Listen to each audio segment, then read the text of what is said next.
चंद्रशेखर ने मुलाकात की अब्दुल्ला आजम से। उत्तर प्रदेश के हरदोई में बंद हैं अब्दुल्ला आजम। उनसे नगीना सांसद चंद्रशेखर आज़ाद ने खुद जाकर मुलाकात की। मुलाकात करने के बाद उन्होंने मीडिया से जो बात की, आप लोग भी सुनिए क्या बात की। अब्दुल्ला आजम भाई से मेरे जो रिश्ते हैं वो सियासी नहीं।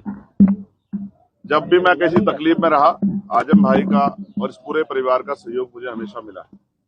और आज मैं उसी रिश्ते को और मजबूत करने और अपने छोटे भाई से मिलने यहाँ आया था, जानने की उनकी क्या हाल है। मुझे बहुत खुशी हुई। मैं सोचता था कि जेल में है तो परेशान होंगे, लेकिन जिस ताजगी के साथ मुलाकात हुई, इससे ये पता लगता है कि वो बहादुर आदमी अपनी लड़ाई को लड़ रहे हैं और जो हालात हैं वो उससे वो किसी छिपे हुए नहीं। मैंने उनके मुकदमे को भी पढ़ा है, ऑर्डर भी पढ़े हैं, किस तरह की चीजों में उनके सजा भी पड़ी। मैं बस ये कहना चाहता हूँ मीडिया को के माध्यम से, जिनको कहना चाहता हूँ उनको चला जाएगा। सड़क से लेके और संसद तक हम इस लड़ाई को लड़ेंगे। हम इस लड़ाई को अकेले नहीं छोड़ेंगे, उनको, उस पूरे परिवार को, हमारा परिवार।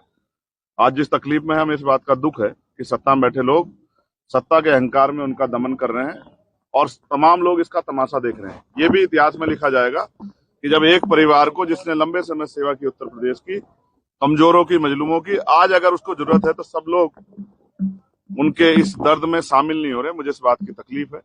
और जिस तरह के फर्जी मुकदमे लगा के और तमाम चीजें, जब वादी कह रहा है कि मेरा कोई नुकसान नहीं हुआ है, सरकार कह रही है कि हमने कुछ खरीदा नहीं है, लेकिन फिर भी सजा सजा सजा, रोज नए मुकदमे, ये सब ये साबित करती हैं कि ये सरकार की देखरेख में हो रहा है। जब मौका मिलेगा, आगे ताकत बढ़ेगी, इन सारे फर्जी मुकदमों की जांच कराई जाएगी और फर्जी मुकदमे करने वाले उन अधिकारी कर्मचारियों का विशेष ख्याल रखा जाएगा जिन्होंने ये सब चीजें, इस अपराध को, ये गैर कानूनी है तो इलीगल है तो ये अपराध है, इस अपराध को खारिज करने में सरकार की मदद की। सहयोग है सर, इसका संदेश तो जाएगा ही। भले आपकी निजी मुलाकात है, दलित मुस्लिम पर ये चुनाव भी, इसमें ऐसे में संदेश तो जाएगा। ये आप जाति के आधार पर जोड़ रहे हैं? ये नहीं, जाति के आधार पे नहीं, ये संदेश तो चला ही जाएगा। आप इसको ये क्यों नहीं कहते कि एक परेशान साथी के साथ एक परेशान साथी खड़ा हुआ है, एक वो जो जुल्म सह रहा है और एक जिसके ऊपर जुल्म हुआ है।